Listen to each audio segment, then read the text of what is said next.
Allez, bonjour à tous et bienvenue dans cette nouvelle vidéo. Aujourd'hui, on va faire un petit sujet de NSI, l'épreuve pratique.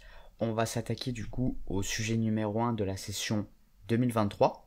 Donc, cette session, comme les sessions précédentes, donc les années précédentes, il y aura deux exercices, chacun sur 4 points, où le premier exercice, c'est une fonction que vous allez devoir faire en fait vous-même, en entier, qui est une fonction qui n'est pas trop compliquée en général. Et ensuite, il y aura un deuxième exercice qui sera du coup de faire aussi une fonction ou une classe, mais là ce sera un peu plus guidé. Il y aura par exemple du code qui sera donné, du code par exemple ici, qui sera donné avec des trous qu'il faudra compléter. Voilà. Donc nous, ce qu'on va faire, c'est qu'on va d'abord s'occuper de la première fonction.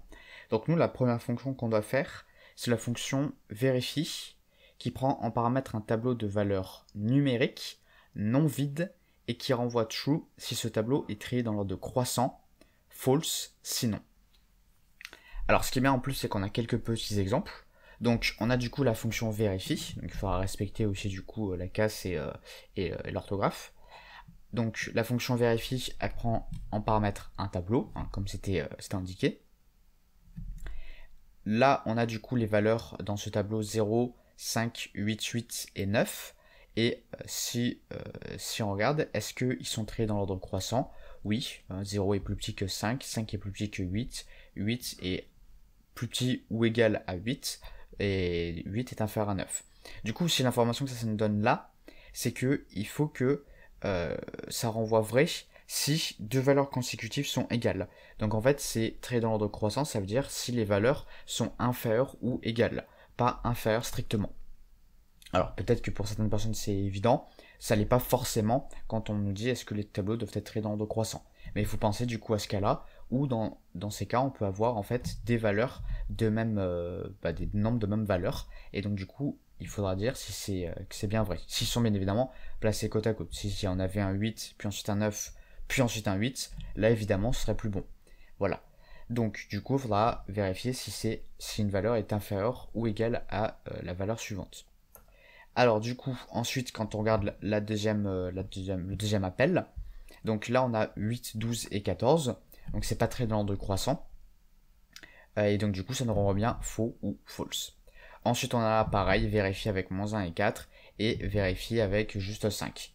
Donc ça c'est possible aussi d'avoir un tableau d'un seul entier, vu qu'il y a marqué que le tableau contient des valeurs numériques non vides. Donc ça veut dire que le tableau peut avoir au minimum un élément. Voilà. Donc, comment on peut s'attaquer à ça? Alors là, on a une liste. On doit ensuite vérifier aussi que le tableau est trié. Donc, c'est-à-dire que il faut regarder chaque valeur et les comparer entre elles. Donc, on va avoir du coup besoin d'un parcours séquentiel. Donc ça peut se faire avec une boucle for. Et ensuite, qu'est-ce qu'il faut qu'on regarde lors de ce parcours séquentiel? Il faut qu'on compare les valeurs et il faut qu'on s'assure qu'elles soient triées dans l'ordre croissant. Alors déjà, dans l'ordre croissant, c'est en partant de où? En regardant les exemples, c'est en partant en fait du début de la liste. Vous voyez, donc en partant de la gauche. Ça aussi c'est important, mais on aurait pu se dire peut-être que ça commençait l'ordre croissant à partir de la fin. Non, non, l'ordre croissant c'est du coup, on va dire de manière un peu logique, de manière comme quand on écrit nous-mêmes, c'est-à-dire en commençant des nombres le plus petits depuis la gauche. Voilà. Donc du coup ce qu'il faut qu'on fasse, c'est qu'on parcourt notre liste, et à chaque fois, ce qu'il faut qu'on regarde en fait, c'est qu'il faut qu'on regarde si notre élément est plus petit que l'élément qui le succède, donc c'est-à-dire l'élément qui est à sa droite. Et ça, en le faisant petit à petit, en fait, à chaque parcours, ça va nous permettre de vérifier si le tableau est trié ou non. Si à chaque fois qu'on parcourt un élément et qu'on le compare, dès qu'on trouve un élément, on le compare à l'élément suivant, donc par exemple, si on est ici, on regarde 0 et on va le comparer avec son élément suivant, donc 5, si à chaque fois on compare, du coup, on va pouvoir savoir si on a un élément qui ne respecte pas l'ordre croissant en fait. Donc là, si on commence, on a 0 et qu'on le compare avec l'élément suivant, est-ce que 0 est plus petit que 5? Oui. Donc c'est bon, on continue. Ensuite, est-ce que 5 est plus petit que 8? Oui. Donc c'est bon, on continue. Est-ce que 8 est plus petit ou égal que 8? Oui. Donc c'est bon, on continue. Et est-ce que 8 est plus petit que 9? Oui. Donc c'est bon. Est-ce qu'on a d'autres éléments à comparer? Il y a 9, mais 9 il n'y a pas d'éléments après lui, donc on s'arrête là. Et du coup, on peut renvoyer vrai. Ensuite, vérifie, on commence ici, donc on commence avec 8. Est-ce que 8 est plus petit que 12? Oui. Ok, donc on continue. Est-ce que 12 est le dernier élément de la liste? Non, donc on continue.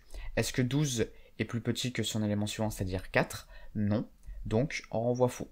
Voilà.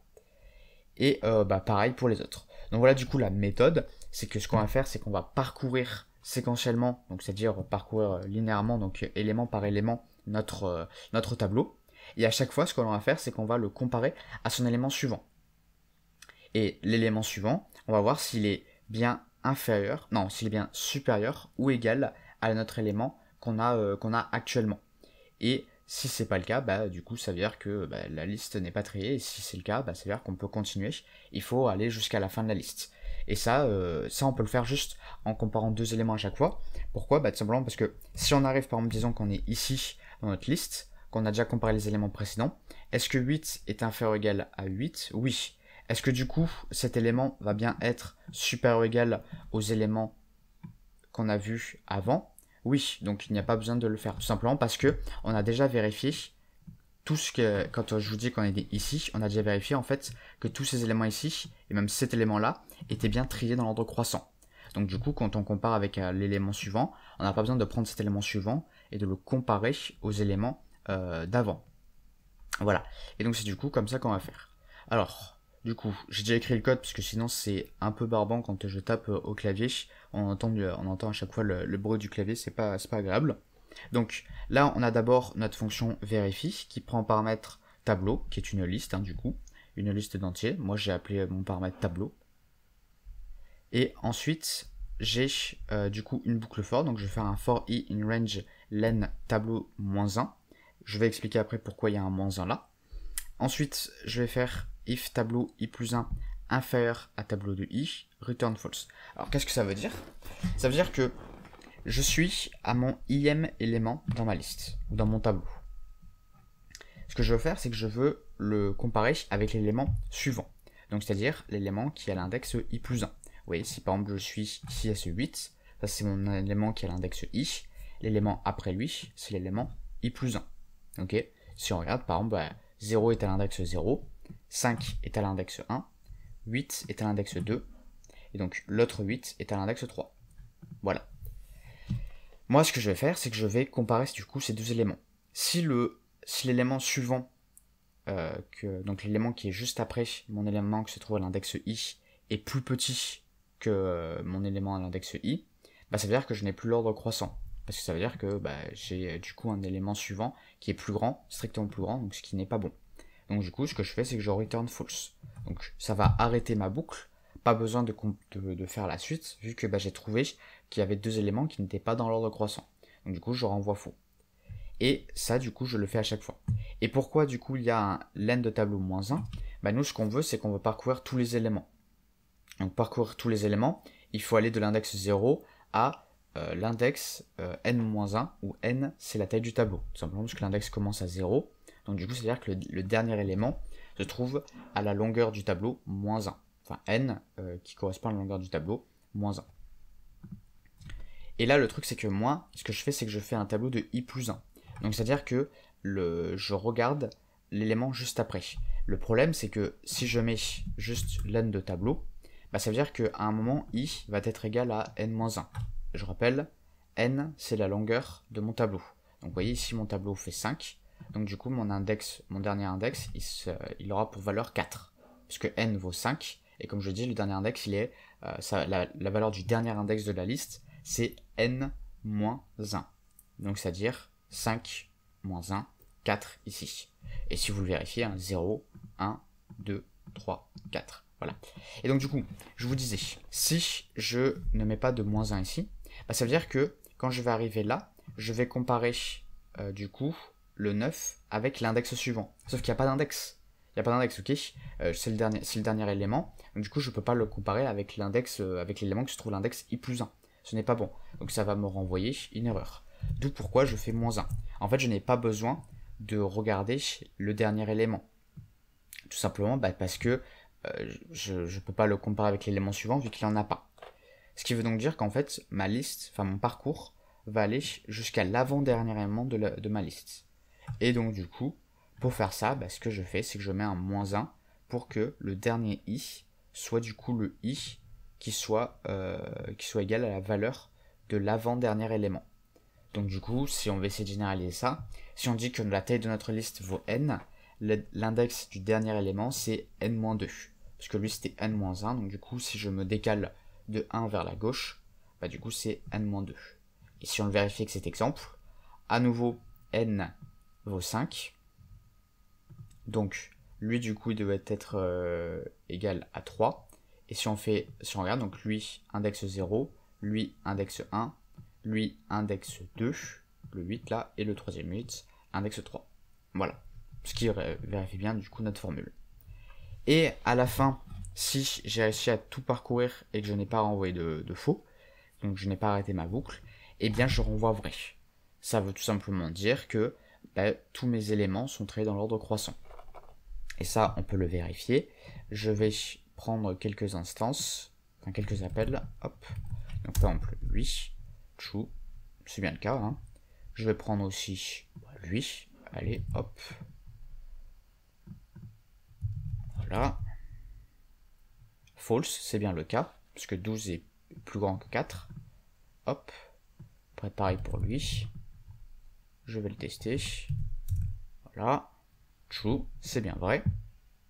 Et ensuite, le dernier, pour la route. Hop. True aussi. Bon, bah lui, après, en vrai, un truc qu'on pourrait faire, c'est qu'on pourrait ajouter if len de tableau égal à 1, on return vrai. Pourquoi? Bah tout simplement parce que il n'y a même pas besoin de faire de vérification ou quoi que ce soit, vu que bah s'il n'y a qu'un seul élément, forcément il est bien trié. Mais après moi, étant donné qu'ici ma boucle for, elle va du coup de 0 jusqu'à n-2, et bien en fait, vu que le tableau est de taille 1, ça ne va jamais rentrer dans cette boucle. Donc au final, ça on peut le mettre, mais ça reste facultatif, on va dire. Ce n'est pas obligatoire, parce que si mon tableau est de taille 1, ça ne rentrera pas dans cette boucle. Vu que un range qui va de 0 jusqu'à n, ça va en réalité de 0 jusqu'à n-1.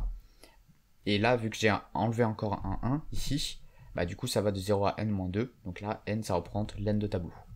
Voilà. Et donc du coup ça veut dire qu'on ne rentrera jamais là-dedans, parce que bah le tableau est de taille 1. Donc si je soustrais 1, ça fait 0. Et là du coup ça veut dire que ça irait de 0 jusqu'à -1. Donc ça ne va rien faire. Voilà. Et du coup, bah, tous les tests sont bons. Et la fonction est du coup terminée. Donc voilà, elle n'était pas super compliquée. Donc je répète, le principe ici, c'est que vu qu'on avait une liste, en général, un parcours séquentiel est le début de la solution. Et nous, ce qu'on fait, c'est qu'on parcourt chaque élément jusqu'à l'avant-dernier élément. Et à chaque élément, on le compare avec l'élément suivant.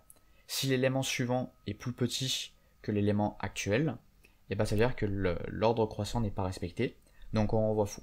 Et à la fin de notre boucle for, si on a tout parcouru, alors on renvoie vrai.